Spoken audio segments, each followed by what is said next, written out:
Om Swastiastu. Assalamualaikum warahmatullahi wabarakatuh. Namo Buddhaya, salam kebajikan, salam sejahtera untuk kita semua. Selamat pagi Bapak dan Ibu semuanya, semoga sehat selalu. Dalam kesempatan kali ini, saya akan menyampaikan video mengenai PDD UKT-PT bidang pengajaran sertifikasi dosen SMART tahun 2022. Tapi sebelumnya izinkan saya memperkenalkan diri saya. Saya Putu Gede Surya Cipta Nugraha, Eskom Enkom.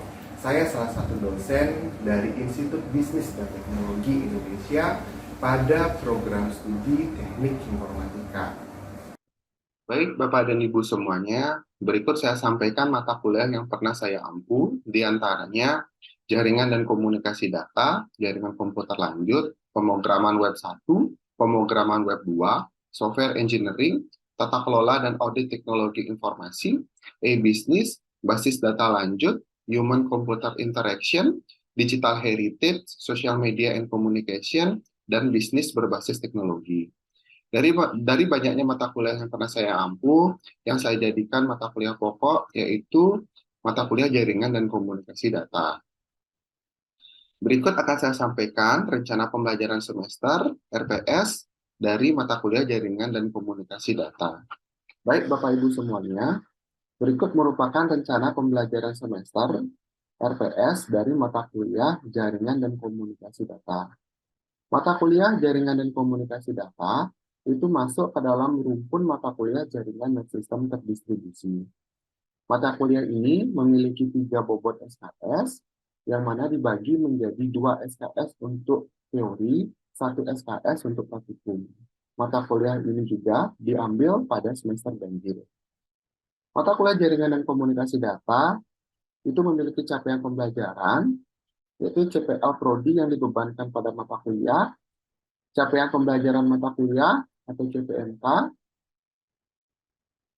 dan kemampuan akhir tiap tahap pembelajaran atau sub-CPMK. Deskripsi singkat dari mata kuliah ini membahas tentang konsep dasar komunikasi data dan jaringan komputer, model referensi OSI dan TCP/IP, topologi jaringan, media transmisi, IP address, subnetting, dan routing protokol. Dalam kurun waktu 1 semester pertemuan perkuliahan, materi pembelajaran yang akan dibahas di sini ada 7. Yang pertama, konsep dasar jaringan komputer, yang kedua ada model referensi, yang ketiga ada topologi jaringan komputer, yang keempat ada perangkat jaringan dan media transmisi, yang kelima ada IP address dan subnetting, yang keenam ada DHCP, yang ketujuh ada routing dan routing protokol.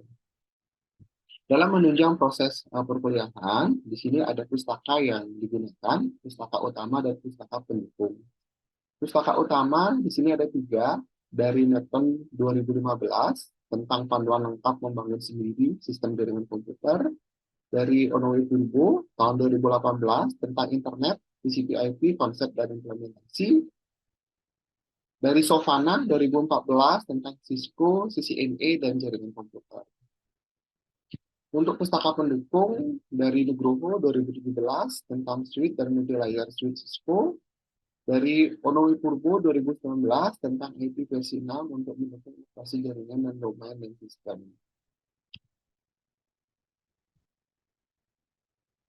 Media pembelajaran, di sini ada perangkat keras dan perangkat lunak. Untuk perangkat keras, di sini ada komputer, kabel LAN, switch, router, dan screen. Dan untuk perangkat lunak, nah di sini ada Cisco paket tracer.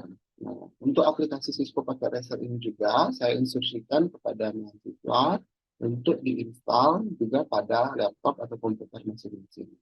Bentuk perkuliahan yang saya lakukan di sini ada 2, yaitu sinkronus dan asinkronus.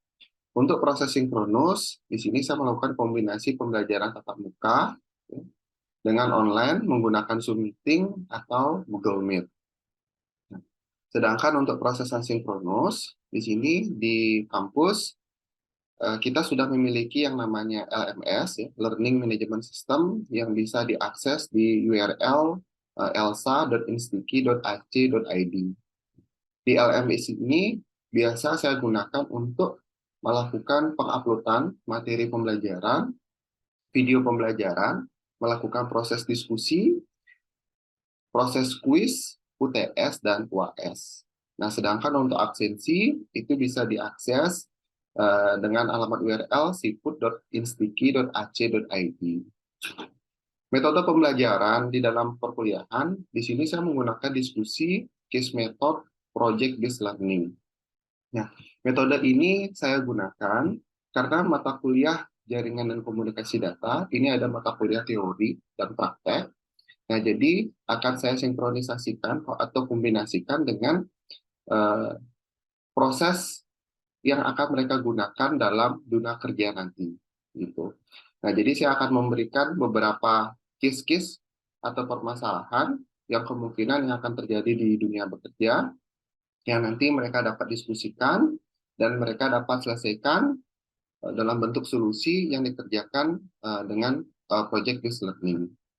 Nah, untuk pertemuan, di sini ada totalnya adalah 16 kali pertemuan, 14 kali tatap muka, 2 untuk UTS dan UAS. Strategi perkuliahan di sini saya menggunakan DII, ya, yaitu Delivery, Interaction, dan Assessment. Nah, untuk proses delivery, nah, ini dilakukan dengan penayangan penyampaian bahan tayang, ya, PPT, atau video, dan modul. Sedangkan untuk proses interaction, nah, di sini saya lakukan proses diskusi ya, menggunakan LMS maupun secara langsung ketika perkuliahan. Sedangkan untuk proses assessment dilakukan melalui tugas, kuis, UTS, dan UAS yang menggunakan LMS.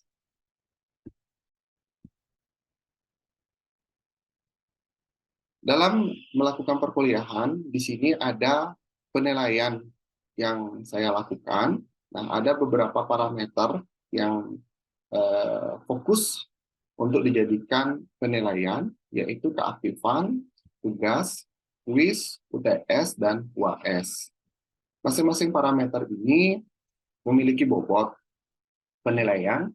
Nah, untuk keaktifan, itu bobotnya adalah 10%, tugas itu ada 35%, kuis ada 5%, UTS ada 20%, dan UAS ada 30%. Baik Bapak Ibu semuanya, sebelumnya saya sudah menjelaskan tentang mata kuliah yang pernah saya ampu, RTS, metode pembelajaran yang saya terapkan di kelas, dan teknis saya melakukan penilaian. Berikut saya akan tampilkan proses pembelajaran yang sudah saya lakukan di kelas menggunakan metode daring. Oke, selamat sore semuanya. Sore, Pak. Sore, Pak. Oke, ya. Teman-teman, jadi terima kasih atas partisipasinya ya. Pada sore hari ini kita ketemu lagi ya di mata kuliah yang akan kita bahas, yaitu jaringan dan komunikasi data. Nah, itu yang akan kita bahas hari ini. Nah, sebelum saya mulai nih ke teman-teman semua, seperti biasa ya, untuk materi udah saya publish pada Elsa ya teman-teman ya. Jadi buat teman-teman yang ingin mengulas materinya ya, itu nanti bisa diakses di Elsa ya, sudah saya publish. Nah, terus juga untuk absensi ya, absensi baru aja saya buka teman-teman ya. Jadi silakan teman-teman untuk melakukan proses absensi di Elsa ya. Nanti diperhatikan gini ya teman-teman ya, apa namanya, batas waktu yang saya berikan, jangan sampai terlambat ya. Karena kalau terlambat ya otomatis absensi itu akan tertutup seperti itu. Ya. Oke, kalau gitu saya akan langsung masuk ke materinya, teman-teman semua. Kalau gitu izin ya untuk share materi. Oke. Jadi topik kita ya pada hari ini tentang jaringan dan komunikasi data. Nah, ini topik kita ya. Nah, saya yakin sih buat teman-teman semuanya ya. Nah, ini berkaitan dengan yang namanya jaringan. Jaringan ini biasanya kalau secara umum sih masyarakat akan melihat itu sebagai yang namanya internet ya, seperti itu. Nah, selanjutnya ada yang namanya komunikasi data. Ini juga sebenarnya sih dari teman-teman semua sudah familiar ya, dan bahkan sudah sering sekali melakukan yang namanya proses komunikasi data. Nah, jaringan dan komunikasi data itu di era saat ini ya teman-teman, ini sangat-sangat dibutuhkan sekali ya, karena memang ini sudah menjadi bagian dari proses kita menjalani sebuah kehidupan gitu. Ya. Nah, sebelum kita membahas tentang yang namanya jaringan dan komunikasi data. Nah, jadi saya akan masuk sedikit sesuatu hal yang sifatnya standar ya, basic, yaitu yang namanya adalah komunikasi. Gitu, ya, komunikasi. Jadi ini saya berikan ilustrasi komunikasi itu seperti apa sih, gitu. Oke, saya ada beberapa gambar ya. Di sini ada 4 gambar teman-teman. Oke, saya mungkin minta tolong Aprianus Saleven. Aprianus. Baik, Pak. Oke. Nih, gambar yang saya tunjukin. Ini orang sedang ngapain, Aprianus? Oh, sorry, masih ke mute. Maaf, Pak. Ya, gimana? Kalau dilihat dari gambarnya, sedang membahas sesuatu atau membisikkan sesuatu ke lawan bicaranya yang membuat lawan bicara atau temannya membuat kaget. Oke, benar ya. Ya, jadi kita lihat di gambar yang pertama ya, Oke, jadi ada sepasang wanita ya, yang satunya sedang membisikkan sebuah informasi nih ke lawan bicaranya, dan kita bisa lihat ekspresi dari lawan bicaranya itu cukup menyenangkan ya. Ya, mungkin topik yang dia bicarakan atau yang dia bisikkan itu salah satu topik yang sangat panas mungkin ya, seperti itu. Oke, berdasarkan dari 4 gambar yang sudah saya berikan ya ke teman-teman ya, jadi kita tarik nih, komunikasi itu apa? Nah, komunikasi itu adalah pengiriman dan penerimaan pesan atau berita antar 2 orang atau lebih, sehingga pesan yang dimaksud dapat dipahami. Ya, jadi di sini sudah saya bold teman-teman ya, 2 orang atau lebih ya, dipastikan itu. Ya, jadi jangan sendirian teman-teman ya. Jadi kalau sendirian ini yang agak-agak gitu ya. Jadi berarti kesehatan jiwanya terganggu gitu. Jadi harus 2 orang atau lebih ya. Nah, di situ ada yang namanya pengirim dan ada yang namanya penerima. Nah, apa sih yang ditukarkan di sana? Yang ditukarkan itu adalah sebuah informasi. Nah, media yang digunakan ya itu banyak teman-teman ya. Jadi kita bisa menggunakan simbol ya. Kita bisa menggunakan simbol, terus kita juga bisa menggunakan kata-kata, terus kita juga bisa menggunakan gambar, ya. Kita bisa juga menggunakan figur, kita juga bisa menggunakan grafik dan lain sebagainya. Nah, itu perantara atau media yang bisa kita gunakan dalam kita menukarkan informasi ke lawan bicara kita, seperti itu. Nah, itu tentang komunikasi secara umum, teman-teman. Komunikasi secara umum. Jadi teman-teman sudah mendefinisikan, teman-teman sudah memberikan contoh komunikasi secara umum itu seperti apa gitu. Nah, sekarang kita akan masuk ke komunikasi data. Ya, komunikasi data. Nah, untuk komunikasi data, ya di sini saya sudah berikan ilustrasi ya. Di sini ada 2 buah komputer ya, sebagai pengirim ya, dan yang lagi satunya sebagai penerima. Ya, kita bisa sebut aja komputer A sebagai pengirim dan komputer B itu sebagai penerima. Nah, di sini dilakukan proses yang namanya pengiriman data. Ini data ya. Jadi ini ilustrasi data ya. Dari komputer A ke B bisa dibalik juga dari B ke A. Nah, itu. Ya, proses ini. Nah, kalau kita cari definisinya teman-teman ya. Jadi komunikasi data itu merupakan pertukaran data antar 2 perangkat atau lebih ya, melalui suatu media transmisi seperti kabel dan nirkabel ya. Nah, jadi di sini yang menjadi garis merahnya adalah pertukaran data antar 2 perangkat kita ini yang berkomunikasi gitu ya. Kalau komunikasi secara umum tadi kan kita selaku manusia yang berkomunikasi gitu ya.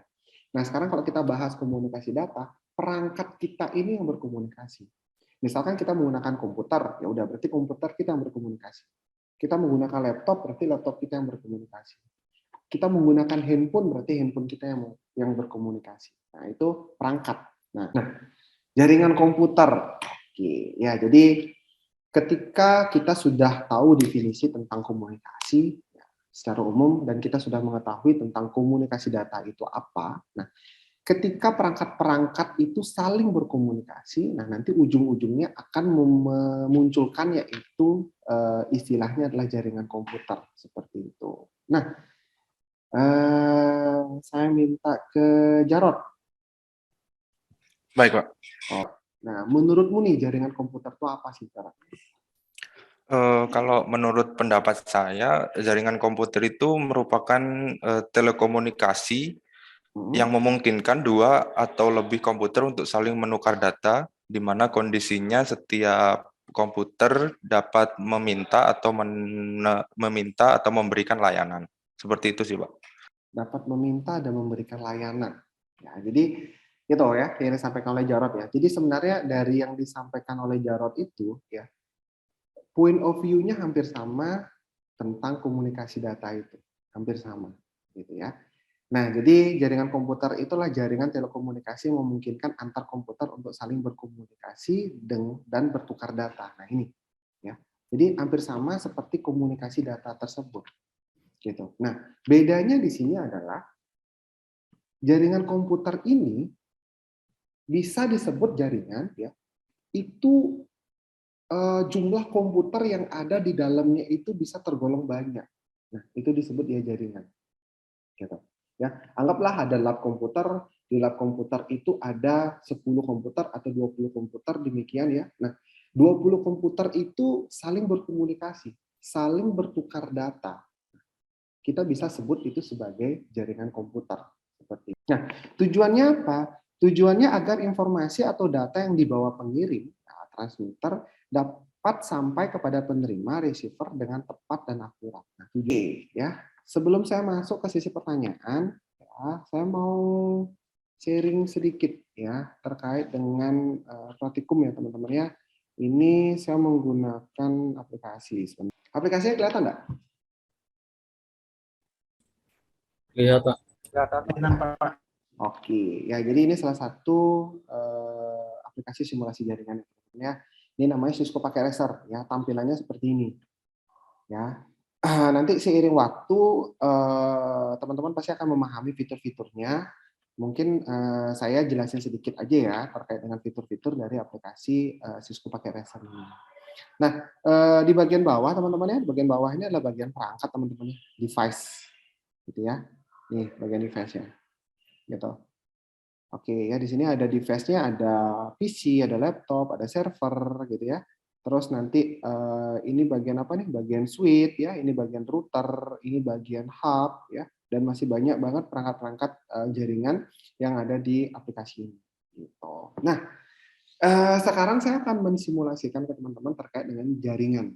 Jaringan yang tadi ya, terkait yang namanya jaringan peer-to-peer, client server, ya, IP address. Nah, akan saya simulasikan di sini. Nah, kita akan coba peer-to-peer, gitu ya, peer-to-peer. Nah, di sini saya keluarkan komputer, teman-teman. Ya, komputer, semoga terlihat ya, saya besarin dikit. Nah, di sini kita mengeluarkan komputer, ya, komputer. Nah, ini ada 2 buah komputer yang saya keluarkan. Gitu. Nah, komputer ini agar bisa terhubung, kita membutuhkan yang namanya media transmisi. Kita anggap aja media transmisinya adalah kabel. Ini ada kabel, teman-teman. Kabel, ya kita klik. Nah, ini. Ya. Kita sudah menghubungkan komputer A dengan komputer B. Gitu. Nah, sekarang saya coba mengirimkan pesan, ya, atau bertukar data. Ini saya coba kirimkan. Klik, klik. Nah, hasilnya seperti ini. No function port. Ya, nggak bisa. Nah, kira-kira apa yang perlu ditambahkan lagi nih dari definisi teori yang sudah saya jelasin tadi? Kira-kira apa yang perlu ditambah? Apa yang kurang saya tambahin? Yang tahu? IP, Pak. Alamat IP-nya, Pak. Benar ya, alamat IP. Ya, jadi kita masukin IP-nya. Ya, tadi saya sudah kasih contoh alamat IP. Anggaplah kita masukkan alamat IP-nya 192.168.1.1 misalkan demikian. Jadi ini 1.1 komputer A, komputer B-nya adalah 1.2. Ya, kita kasih note aja ya, biar enak. 192.168.1.1. Terus komputer B-nya kita kasih 192.168.1.2. Gitu. Oke, sekarang kita coba kirim pesan. Nah, kita lihat di pojok kanan bawah, sukses. Ya, Pak. Ya. Nah, jadi untuk membangun sebuah jaringan sederhana, ya kita khususnya peer-to-peer, gitu ya. Jadi ada dua buah komputer harus dihubungkan, ya. Di sini menggunakan kabel. Tidak lupa harus dimasukkan yang namanya alamat IP. Oke, ada lagi? Mungkin satu orang. Saya izin bertanya, Pak. Oke, silakan Koiro. Baik, perkenalkan nama saya Koirul Aminin, Mhm. 20102117. Tadi kan sempat diperlihatkan untuk Cisco Packet Tracer-nya, Pak. Iya. Untuk peranan dari aplikasi tersebut di kondisi saat ini itu apa, Pak? Oke, ya terima kasih Koiro. Ya, jadi dalam proses pembelajaran kan nanti kita akan menggunakan aplikasi simulasi Cisco Packet Tracer ya teman-teman. Nah, seperti yang saya sampaikan tadi kan aplikasi ini membantu kita untuk melakukan proses simulasi gitu. Nah, contohnya aja misalkan kita bekerja di bagian jaringan komputer gitu ya. Misalkan IT support di sebuah perusahaan atau kantoran seperti itu. Nah, di tempat kita bekerja, kita akan membangun yang namanya jaringan gitu. Nah, ketika kita ingin membangun jaringan tersebut kan tentu tidak serta-merta kita langsung membeli perangkat, langsung tarik kabel dan lain sebagainya, kita tidak serta-merta seperti itu gitu loh. Nah, jadi perlu kita planningkan. Nah, di sini salah satu peran dari Cisco Packet Tracer. Jadi kita bisa menggunakan simulasi itu, ya. Jadi kita bisa menggambarkan, anggaplah ini ruangan A, ini ruangan B, ruangan C. Oh, nanti akan ada komputer di sini 1, 2, 3. Di ruangan B misalkan ada 4, 1, 2, 3, 4. Ruangan C ada 3 misalkan lagi 1, 2, 3. Nah, itu kita bisa taruh di sana. Ada switch, ada kabel. Kemana sih kabel-kabelnya? Nah, itu bisa kita ilustrasikan, simulasikan terlebih dahulu. Jadi biar kita selaku IT-nya yang terjun itu dapat bayangan, ya, dapat gambaran tentang nanti teknis pembangunan jaringannya seperti apa, berapa perangkat yang akan kita butuhkan, misalkan komputer jumlahnya berapa, switch jumlahnya berapa, ya, butuh berapa router, nanti ISP akan masuk lewat mana. Nah, itu jadi kita bisa melakukan ilustrasi tersebut seperti itu. Nah, itu yang pertama. Nah, terus yang kedua, mungkin teman-teman punya project itu. Teman-teman punya project ya. Sekarang kan banyak banget yang entrepreneur ya. Dikit-dikit project, nah biasa demikian ya. Nah, ini simulasi yang teman-teman buat itu juga bisa memberikan bayangan kepada klien kita ya. Tentu ketika kita presentasi. Nah, jadi project ini saya terima, Pak. Nah, dalam menghandle project ini nanti akan saya bangun seperti ini, Pak. Teman-teman bisa gambarin. Nah, ini. Jadi tampilannya akan seperti ini, tata letak akan seperti ini, kebutuhan perangkat akan seperti ini, jumlahnya akan seperti ini. Nah, jadi si klien kita itu kita bisa berikan bayangan, dan saya yakin ya itu akan memberikan kesenangan tersendiri dari sisi kliennya. Karena wah, project ini saya benar-benar percayakan ke dia karena dia sudah memberikan gambaran sedemikian rupa, hasilnya bagus, jadinya menimbulkan rasa percaya kepada kita. Gitu. Itu sih biasanya penerapan jaringan komputer ya. Maksudnya penerapan aplikasi Cisco Packet Tracer saat ini, gitu ya. Memberikan kita simulasi dalam kita membangun jaringan. Mungkin kalau kita punya project ya, kita bisa membangun sebuah kepercayaan dalam proses pembangunan project tersebut. Gitu sih, Koiro. Baik, terima kasih, Pak. Oke. Sebelum saya tutup sesi perkuliahannya, saya ada kuis teman-teman. Ya, saya ada kuis. Teman-teman tolong akses slido.com ya. Di sini ada 5 soal teman-teman. Ya, 5 soal ya. Satu soal itu adalah 20 detik ya. Jadi dibaca soalnya, nggak usah nyontek gitu ya. Langsung dijawab. Oke, saya mulai. Seret. 1, 2, 3. Oke.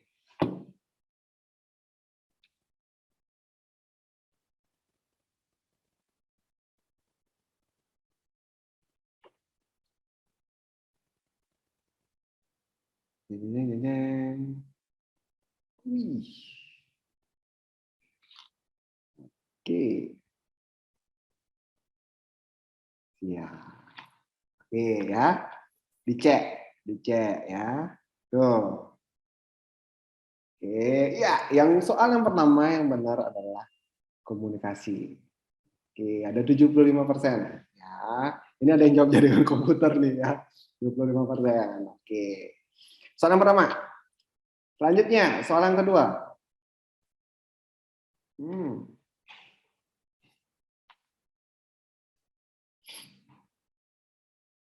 Widih.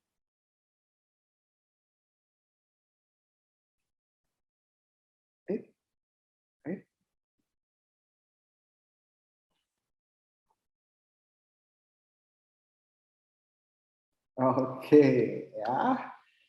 Kita lihat jawabannya. Oke, selamat bagi yang benar ya. Jawabannya untuk soal nomor 2. Ya. Oke, selanjutnya soal nomor 3. Next question.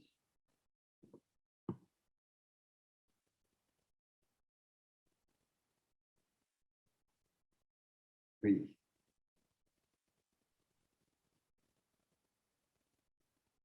Santai, jangan tegang ya. Santai. Oke, waktu habis. Kita lihat jawabannya. Oke, ya, semuanya benar nih ya. Jawaban nomor 3. Oke, selanjutnya soal nomor 4.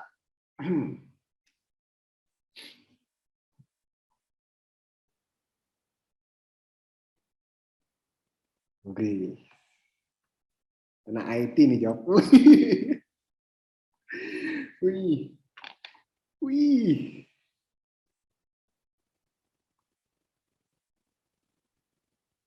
Oke, waktu habis. Wow. Kita lihat. Oke, yang benar. Yaitu jawaban yang D ya. Wah, ternyata di sini masih ada yang salah ya menjawabnya ya. Oke, nggak apa-apa, nggak apa-apa. Ya. Kita ke soal nomor 5. Wih. Ini jangan sampai salah. Oke, jangan sampai salah nih. Oke. 9 detik, 8 detik, 7 detik, 6, 5, 4, 3, 2, 1. Kita lihat hasilnya. Oke, benar semua. Ya, benar semua. Oke, itu sudah ada 5 pertanyaan ya, review dari pembelajaran kita tadi ya. 5. Nah, sekarang kita lihat bersama nih ya, kita lihat bersama. Juara satunya ini siapa nih? Ya, kita lihat ya. Jadi untuk leaderboardnya di sini nanti untuk penentuan juara, jadi jawaban yang paling banyak benernya dan paling tercepat. Ya, paling banyak benernya dan paling tercepat. Oke, kita lihat ya, kita lihat. Kita hitung 1, 2, 3. Diberikan kepada Widih. Nomor 1 Rizky nih. Mantap ya, ada Rizky, terus ada Afrianus Gatu ya. Ada yang ketiga nih, B ini siapa nih? Nah, habis yang 4 ada Apri, ada Jarot, dan lain sebagainya. Oke ya. Ya, itu aja teman-teman ya. Pada sesi kali ini ya. Terima kasih atas partisipasinya ya. Tetap semangat buat kita semua. Sampai ketemu minggu depan ya di mata kuliah yang sama dengan topik yang lebih seru lagi. Oke, terima kasih semuanya. Baik, Bapak Ibu, demikianlah video dari saya mengenai pernyataan unjuk dosen untuk kerja Tridharma perguruan tinggi bidang pengajaran sertifikasi dosen SMART tahun 2022. Saya tutup dengan para mesanti. Om Santi Santi Santi Om.